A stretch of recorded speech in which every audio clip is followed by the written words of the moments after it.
بریم سراغ سوال هشتم که سوال خیلی قشنگیه بچه، اصلا وقتی نمیگیره از ما. نگاه کنید، میگه در یک قاب که سلبیت اعضاش چی هن؟ آقا اینو ای آی سری هایلایت کن. میگه دوران سمت راست مفصل بی که مربوط به تیره چقدره؟ دوران سمت راست بی چقدر برای تیر رو میگه، برای تیر راستش، درسته؟ میخوام این دورانه رو حساب بکنم.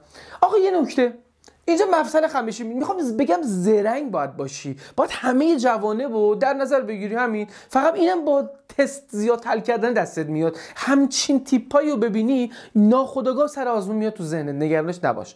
بنابراین چیزی نیستش که ما بخوایم براش جزوه‌ای بنویسیم، نه تست زیادی باید بزنی. نگاه کنی یه لحظه، آقا ریاکشن تکیه‌گاه رو نگاه کن، این یه دونه اینجا، اینم یه دونه اینجا، درسته؟ خب مفصل خمشی لنگر چنده؟ 0. حول اینجا لنگر بگیرم بچه.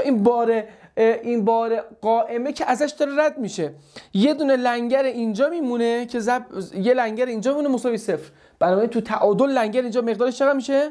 0. تمام. آقا لنگر اینجوری بنویسم دیگه. خب زیگما ام بی مساوی 0 در کجا؟ در ستون. پس میتونم نتیجه بگیرم، خیلی شیک بنویسیم که بتونی نکته برداری کنی. نتیجه بگیرم که لنگر حالا آ برابر میشه با 0. خب پس دوباره یه نتیجه دیگه میتونم بگیرم. نگاه کنید، ستون AB بچه ها، ستون AB یه دونه بار محوری داره، اینجا هم مفصله، این دو سر مفصل میمونه، مانند عضو دو سر مفصل است. چه تکیه‌گاهی بذارم که فقط نیروی محوری چیز داشته باشه، ریاکشن قائم داشته باشه؟ و نتیجه می شود که تکیه‌گاه غلطکی، بذار اینجوری بنویسم، عذرخواهی میکنم. چه تکیه‌گاهی بذارم؟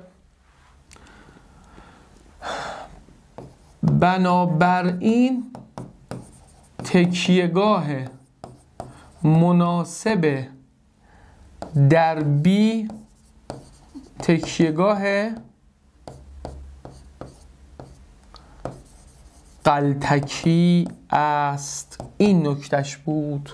پس میام اینجا میگم این ستونم، این تیرم، خدمتتون عارضم که اینم بارم،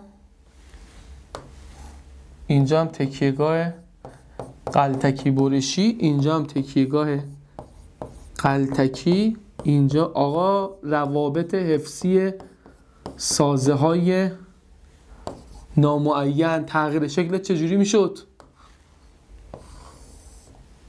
یه دلتا اینجا داشتی، مثلا اینجا بود دلتای C، اینجا بود دوران سمت راست B.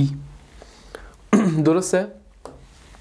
بنابراین روابط حفظی برای ما تتای سمت راست B میشه WL3 3 تا ای آیوم. WL3 3 ای آیوم گزینه 1. جواب این تست خیلی قشنگ بود که ما اینجا بررسیش کردیم.